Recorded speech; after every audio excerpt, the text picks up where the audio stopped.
Non, ça a mal commencé la première et la deuxième année. Il avait une prof d'école qui était... Enfin, je sais même pas si on peut encore appeler ça une prof, quoi. Mais il me faisait penser plutôt à la mienne car moi j'étais gamine, quoi.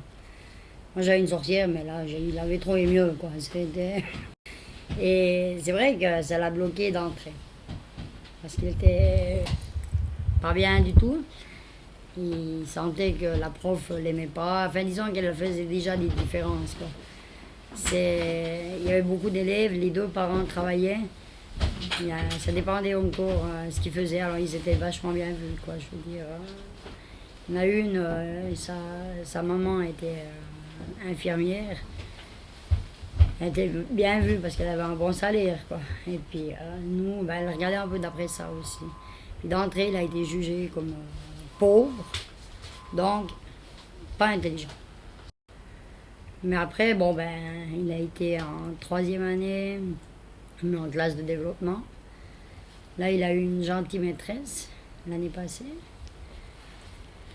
Et puis, ça a été très bien. Elle m'a dit que le problème qu'il a, c'est que maintenant, il a peur des adultes. C'est que si on est un petit peu là-haut, ben, c'est fini, quoi. Il est bloqué. Alors, on ne pouvait pas lever la voix avec mon fils. Et maintenant, ben, ils l'ont passé de la troisième, j'ai rien compris pourquoi, mais en cinquième. Parce qu'à ce qui paraît, la prof a vu l'année passée qu'il était capable de faire la troisième. Et quand il a vu qu'il était capable, ils lui ont fait faire en même temps le programme de quatrième année. Ce que je ne savais pas, je l'ai seulement su à la fin de l'année. Et puis voilà, maintenant il est en cinquième année, mais toujours en développement. Puis ben, là, comme j'ai raconté dehors, là, il est tombé sur un prof génial, quoi. Alors, ce que j'essaye, c'est de leur offrir des horaires de rencontre le plus arrangeants possible. C'est-à-dire que je reçois les parents, enfin je fixe des rendez-vous jusqu'à 7h le soir, quel que soit le soir. Mais souvent, si on commence à discuter à 7h, on finit à 8h. Et puis, je le fais volontiers à n'importe quel jour, donc aussi le mercredi qui est censé être un jour de congé pour les enfants. Et puis, je tiens à ce que les enfants soient là. Je pense que si les enfants sont là quand je discute avec les parents, ça peut servir de facilitateur. Aussi pour qu'ils puissent entendre les dires à la fois de l'enseignant et des parents. Que l'enfant se rende compte qu'on n'est pas en train de raconter des horreurs sur son compte. J'espère que ça facilite les choses. Je me refuse à aller chez les parents parce que je ne veux pas entrer dans leur intimité familiale. Il n'y a pas forcément des logements qu'on a envie de montrer et je n'ai pas à m'immiscer dans leur vie familiale, je pense. Mais leur téléphoner après quelques essais infructueux parce que les téléphones étaient coupés, j'y ai renoncé. Donc c'est vraiment par le biais soit des rencontres fortuites dans le préau ou dans les corridors de l'école, soit par le biais de billets que je fais parvenir par l'intermédiaire des enfants, soit alors, dans le cas extrême où après plusieurs semaines, j'arrive vraiment pas à les contacter, j'écris par la poste. Pour moi, c'est très dur quand vous parlez d'écoles spécialisées comme ça, parce que ça me remonte un peu là-dessus. Et puis, oui, il y a des choses que j'arrive plus à dire parce que je l'ai vécu tellement longtemps. Et puis, on me traite tout le temps d'incapable de faire ci, de faire ça. Et puis, le jour où on m'a dit, mais j'ai 5 enfants. Sur les 5 enfants, on m'a dit, vous avez un enfant dénutri parce que vous ne nourrissez pas. J'ai dit, mais écoutez, je ne le nourris pas avec de l'eau, ni de la paille, ni du foin. Il les nourrit normalement, simplement, à la naissance, elle ne prenait pas assez de poids. J'ai suivi l'école spécialisée, et puis c'est vrai qu'il y a des choses qu'on n'arrive pas à dire parce que... D'être traité d'incapable, se poursuit toute sa vie. Ben, j'ai été traitée d'incapable depuis l'âge de tout petit. On se met dans la tête, ça tourne, et puis on arrive à une place et on est incapable de faire quelque chose. Moi, c'était dramatique d'apporter mon carnet journalier toutes les semaines, parce qu'on me disait tu es bonne à rien, tu es là que bonne à aller au cul des vaches. Même pour passer alors un duel en examen, c'est l'horreur. Parce que ça poursuit derrière. Je vais aller voir des psychologues, ils ne vont pas m'enlever ça. Mais je veux dire par là, je dis à un enfant, maintenant je dis à mes enfants, tu fais le mieux que tu peux. Tout ce que je te demande, si tu commences un apprentissage, tu tâches de le faire jusqu'au bout. Même si c'est palefrenière, tout, pour autant que tu fasses un métier. Mais je veux dire par là, il y a des trucs qui poursuivent. Je veux dire, même qu'il n'y a plus les notes, de toute façon, il y a des choses que... Mais nos parents ont aussi été éduqués comme ça. Et je veux dire, ce que nous, on vit, les enfants le vivent.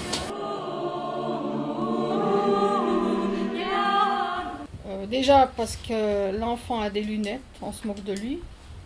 Parce qu'il ne sait pas bien parler, parce que ma fille a eu des problèmes de langage quand elle était petite. Et puis, on l'a toujours mis au fond de la classe, comme moi j'étais. Et puis, alors d'un côté, elle le sent aussi qu'elle est rejetée, quoi. Déjà par les camarades, déjà par les autres enfants. Et puis, elle a dû lutter pour avoir sa place. Tous les enfants ont pouvoir participer, d'avoir une chance de réussite à l'école. C'est pas en les laissant de côté que l'enfant va apprendre quelque chose. Arrive à la maison, il va dire mais j'en ai marre de l'école. Pourquoi je vais à l'école? De toute façon, j'apprends rien. Nous, on veut créer les meilleures conditions possibles pour que ces enfants apprennent quelque chose. Alors, s'ils se sentent rejetés ou mal aimés par les leurs ou par ceux de leurs camarades de classe, eh bien, ça peut créer un blocage. C'est pour ça. Parce qu'il y a une mère qui me disait, mais vous savez, il faut les laisser régler leurs problèmes tout seuls. J'ai dit oui, jusqu'à un certain point. Parce que si ça l'empêche de travailler, ça, je peux pas. Parce que les parents ont répété plusieurs fois la peur qu'ils avaient de l'école et des enseignants.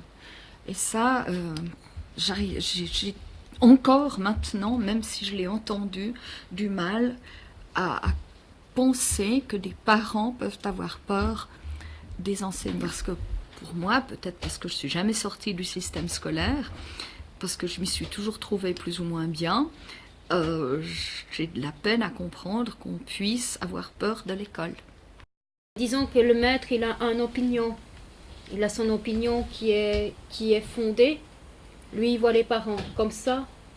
Et en fait, en ayant des enfants dans la même école, après, on a questionné, je veux dire, jusque si l'enfant a déjeuné, si l'enfant il a eu ceci, si l'enfant a eu cela. Et je veux dire, c'est une atteinte déjà personnelle. Quand les profs aussi discutent ensemble, ah, c'est les enfants tel et tel. Ils sont dans la même famille. Ce que je veux dire, il y a aussi un moment où il n'y a plus, je veux dire, si on n'est pas d'accord avec le professeur qu'il a sa version des choses, je veux dire, c'est aussi une discussion pour finir sans issue. Je me rends compte que s'ils ont peur, c'est sans doute qu'enfants, ils ont mal vécu, ils ont peut-être eu peur de leurs enseignants aussi. Mais que ce soit exprimé, que ce soit dit clairement, explicitement, par des adultes, par des parents, ça me semble difficile à accepter, à comprendre. Parce qu'eux sont plus, comment on dit, plus diplomates, plus l'école que moi. Que moi, je suis analphabète et eux sont plus... Plus haut, ils sont plus diplômés, plus... Alors les professeurs, ils ont le moyen de faire toujours toutes les années des formations. Tandis que nous, on ne suit plus ça. On est loin de l'école et puis les formations, on ne les suit plus. Puis eux, ils se renouvellent tout le temps. Ils sont tout le temps là-dedans, alors c'est plus facile que nous, les parents, de suivre. Moi, ce que j'ai trouvé intéressant dans ce cycle des 4 journées, c'était le fait qu'on soit face à des familles avec lesquelles on n'était pas en relation dans notre travail. Donc on se retrouvait face à des parents d'élèves, mais qui n'étaient pas les parents de nos élèves. Et ça, je crois que ça a pas mal libéré la parole de part et d'autre, parce que on a beau viser le partenariat, travailler dans ce sens dans nos écoles, il n'y a jamais cette même liberté. Et c'est comme ça que je trouve qu'au travers des échanges qu'on a eus, on a pu justement mieux saisir quelle était l'origine des comportements, par exemple, qui nous paraissaient étonnants ou incompréhensibles, des comportements de ces familles. Et on a, à travers des récits d'expériences de ces familles, on a pu voir pourquoi tel jour, tel enfant n'avait pas été à l'école, pourquoi tel parent ne répondait pas à l'enseignant malgré ses nombreux appels par courrier ou par téléphone.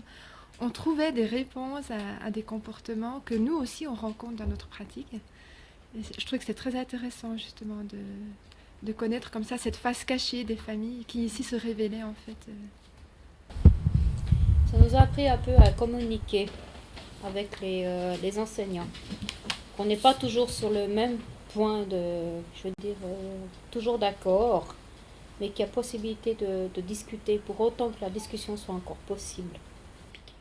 Est-ce qu'avant vous alliez rencontrer en fait les Non, enseignants? non, je n'ai pas rentré. Je pas rentré à l'enseignant parce que j'avais peur déjà. Qu'est-ce qui réagissaient là, les Comment enseignants. ils vont réagir, ouais. Et j'ai dit non, je n'ose pas parce que là, ils vont me balader. Ils vont me faire. Ouais, parce qu'il y a des questions et des réponses. Alors, tu n'as rien à dire, toi. Alors, moi, je n'ai pas été parce que là, comme tu vois qu'il était étranger, alors j'ai dit celui-là, il parle à moitié étranger. Alors, j'ai dit on va le balader, on va le faire quelque chose ailleurs. Bon, après, tout un coup, là, je m'essayais de réfléchir. J'ai rencontré les enseignants. Après, je m'expliquais, là. Après, je me mis en forme pour discuter. Bon, je commençais à aller parce qu'avant, j'avais peur de parler avec l'enseignant. Je n'arrivais pas à aller. Parce que là, s'il me dit quelque chose contre, il y a la table qui vole en l'air, tout qui vole en l'air. J'étais trop. Quand il me dit quelque chose au contraire de mon fils, alors j'étais pas bien, tu vois. Mais je trouve que là aussi, je trouve qu'il y a vraiment un changement. Maintenant, vous dites que vous avez envie de voir les enseignants, comment ils sont, leur visage et tout ça, de parler avec eux. Et il me semble qu'au début, l'année dernière, c'était... Ouais, parce que qu'est-ce que j'avais. Surtout pas. Surtout pas, hein, vous vous souvenez du début. Hein. Il a dit maintenant, je vais oser le faire. J'avais l'impression qu'il y avait la glace qui était brisée. Et puis nous aussi d'entendre des parents... Moi, j'avais jamais imaginé que des parents me racontaient des histoires parce qu'ils avaient en fait peur. Ça m'a ouvert les yeux. Ça m'a ouvert les yeux sur une réalité que je connais très peu. J'enseigne pas dans un quartier particulièrement défavorisé, mais ça m'a aussi... Ouais, donc c'est pas forcément une réalité que je connais bien. Et ça m'a aussi permis de réaliser ce que je peux faire aux autres. Ce que je dis, ce que ça peut faire. Parce que d'entendre ces parents qui étaient présents, vraiment dire avec beaucoup de sincérité et de simplicité comment ils se sentaient vis-à-vis des enseignants, ce que ça pouvait, les peurs, leurs angoisses. Pour moi, c'était un choc de culture très, très enrichissant et très utile pour la suite. Alors, dans les différents, nous avons formé différents groupes dans lesquels on est parti d'une anecdote, d'une situation qu'un des membres avait vécue, que ce soit un parent ou un enseignant. Et puis ensuite, les différents groupes se sont retrouvés et nous avons joué ces scénettes avec la particularité que quand on pouvait arrêter à n'importe quel moment le jeu pour intervenir et dire « Ah mais moi, à ce moment-là, j'aurais dit ça, j'aurais fait ça. » Alors on arrête. On revient un peu en arrière et on joue différemment. Ou la personne qui a dit « moi j'aurais dit ça », ben alors on dit « alors joue-le, dis-nous comment t'aurais fait ». On s'est fait connaissance même si on ne connaissait pas les gens. On a partagé un moment avec du théâtre, ça j'ai trouvé très bien.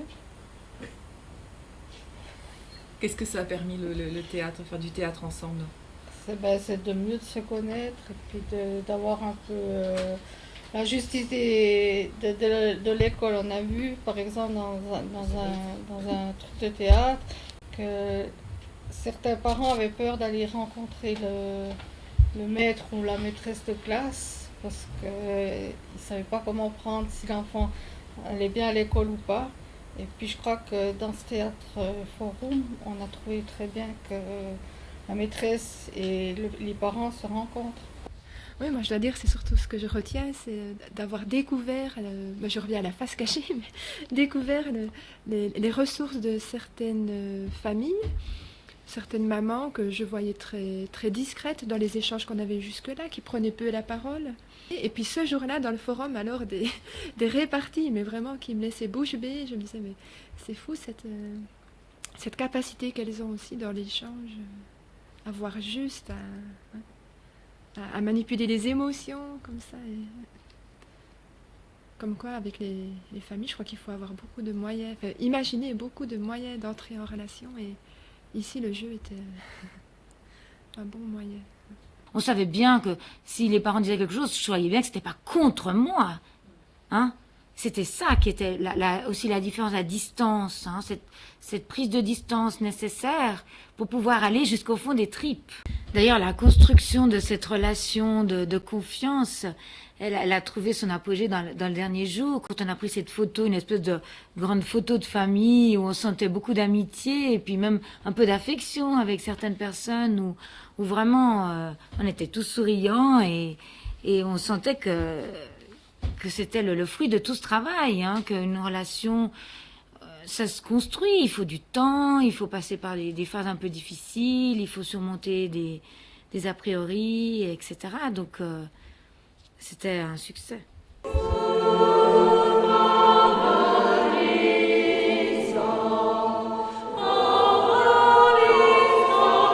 Pourquoi, en fait, vous avez eu envie de participer à ce cycle de rencontres avec des enseignants? Pourquoi vous avez envie de participer aussi à ce forum avec d'autres enseignants, d'autres parents?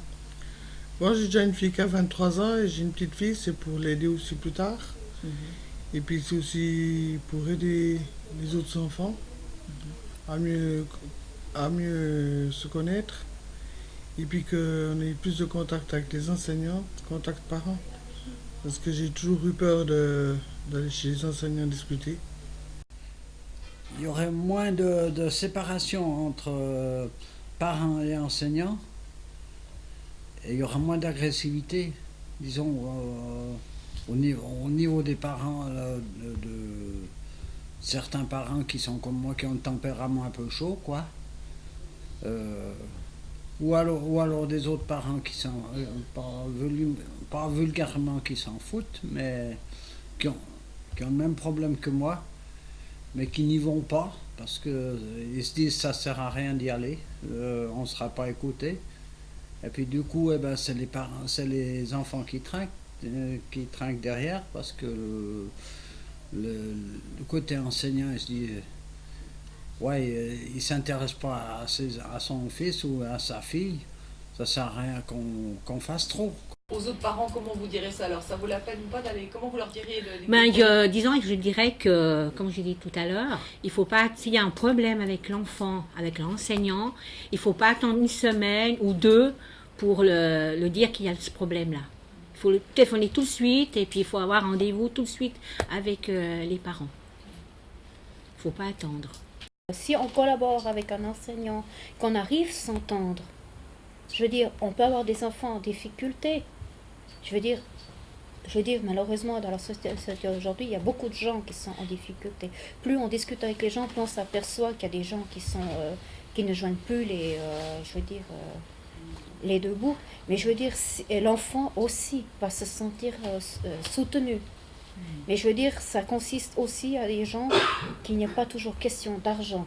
On a un enfant qui est en difficulté en français, en anglais et tout ça, on va trouver, votre enfant en difficulté, mais écoutez, je n'ai pas d'argent pour payer un professeur.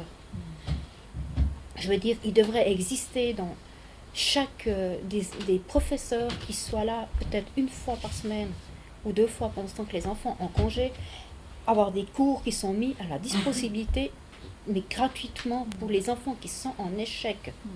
Pour autant que l'enfant veuille aussi participer. Donc il y a des choses qui peuvent se faire. Voilà, que tu peux faire à l'école aussi, que ma fille, maintenant, quand il y a un problème, il va avec la prof. C'est un problème de maths ou de géographie ou des trucs comme ça, il va la prof, il a tenu, je ne sais pas compris, tu vas vers elle et tu lui expliques, il apprend plus une heure, il les fait expliquer, il va faire les devoirs plus une heure, tout ça là. Durant l'année, moi j'ai pris la décision que c'est moi qui ai dit, en prenant avec moi, j'ai dit je prends avec moi pour la discussion. Alors, il y a eu le psychologue, le logopédie, puis la psychomotricité qui était là. Puis mon fils, moi, il n'est pas venu tout de suite dans la conversation parce qu'on a discuté un moment avec eux. toute seule, puis il attendait à côté, puis après il venait après. J'ai dit, écoutez, voilà, j'ai pris la décision, mais j'avais discuté avec mon fils avant, que lui répétait la deuxième année. Puis c'était bon, et puis lui, il n'a pas pris ça pour grave, il a trouvé ça très bien, parce qu'il savait pourquoi je le faisais, c'était pas de punition, ni pour le rabaisser, c'est pour l'aider. Qu'est-ce que le cycle des rencontres avec les enseignants, donc dans le cycle école des enfants, qu'est-ce que ça t'a aidé à faire en fait? J'ai vu à distance, et puis c'est moi qui ai programmé l'histoire des rendez-vous, c'est moi qui ai décidé comment j'allais tourner la chose, puis discuter vraiment sur les choses de ligne, les petits détails, j'ai pu vraiment poser des questions plus concrètes, ce qu'ils voulaient faire, qu'est-ce qui en découle de cette histoire. Et moi je savais où j'en allais, où j'atterrissais aussi. C'était plus clair. Puis comme j'ai pu discuter avec les profs qui étaient là, je subissais moins. Mais là, j'étais aussi acteur, je disais aussi qu'est-ce qu'ils en pensaient. Bon, puis c'est vrai que j'habite dans le quartier. J'ai voulu ça. Donc parfois, je les rencontre. On n'a pas de magasin vraiment dans le quartier, mais on a un dépanneur dans une station-service. Donc je les rencontre là, ou bien à la boulangerie, ou bien sur le trottoir. Et pourquoi vous pensez que c'est important de les rencontrer, les parents en fait Alors justement, pour leur donner un état de la situation de leurs enfants. Et j'aimerais vraiment que les parents arrivent à comprendre que je rencontre tous les parents. Pas seulement ceux dont les enfants vont pas bien, mais je rencontre les parents, peut-être moins longtemps, il n'y a peut-être pas besoin d'une heure de discussion, mais aussi pour dire votre enfant va très bien, aussi pour dire il n'y a pas de problème, tout roule. Parce que c'est important que les parents sachent quand ça va bien. Et puis, dans l'école, on essaye de faire des rencontres informelles du genre réunion de parents avec un apéritif où on explique simplement ce qui va se passer dans l'année. Et là, on peut voir les parents hors de tout contexte de tension ou de difficulté parce que justement l'enfant apprend mal. Et je crois que c'est important d'avoir ces rencontres où on peut se parler sans qu'il y ait un sujet de conflit. Mais c'est vrai que malheureusement, pour les parents du quart-monde, ils revivent avec leurs enfants ce qu'ils ont vécu eux-mêmes. Et souvent, c'est une scolarité qui a été difficile. Alors, je dois les voir. Le règlement scolaire me prescrit de rencontrer les parents. Donc, si je ne peux pas le faire, je suis extrêmement démunie. On est censé collaborer avec les familles. Si les familles ne viennent pas à l'école, je ne peux pas remplir mon mandat. J'essaye le plus que je peux, mais plus, à certains moments, je ne peux pas.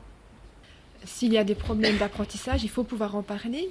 Alors moi, je suis justement dans une situation, de par mon métier, où je n'ai que des enfants en difficulté d'apprentissage. Et malgré ça, j'ai l'impression que les entretiens que j'ai avec les parents se passent de manière générale assez bien. Peut-être simplement parce que déjà, vu que je prends leur enfant en charge pour l'accompagner dans ses apprentissages, c'est déjà que je crois dans la possibilité de l'aider. Je crois que c'est ce que les parents ils ont besoin de sentir, c'est qu'on y croit. Donc, surtout qu'on ne renonce pas, qu'on n'est pas en train de refaire le constat de l'échec, de dessiner un avenir noir. Voilà. On est en train de chercher des pistes ensemble avec les parents, de faire des mini-projets pour déjà avancer une marche plus loin que celle où on se trouve actuellement. Et ça, vraiment, je crois que c'est ce que les parents, ils ont besoin de sentir. Moi-même, je suis aussi de l'autre côté de la barrière. Je suis aussi mère d'un enfant qui est aussi en difficulté à l'école. Et je dois dire que, pour le moment, j'ai vraiment beaucoup de chance de n'avoir eu que des maîtresses qui croyaient en notre enfant et qui en parlent positivement. Donc, même des difficultés, mais qui ne culpabilisent pas l'enfant, qui ne cherchent pas à me le culpabiliser des difficultés qu'il a. Moi, je trouve que les profs, ils devraient aussi être autocritiques envers eux-mêmes, ce qu'ils ont eu passé et tout, et puis à la longue. Parce qu'à la place de nous critiquer, de nous juger, nous, ils devraient aussi se critiquer, et puis le jugement comme ils font, puis discuter la façon comme entre eux, pas dans une classe simplement.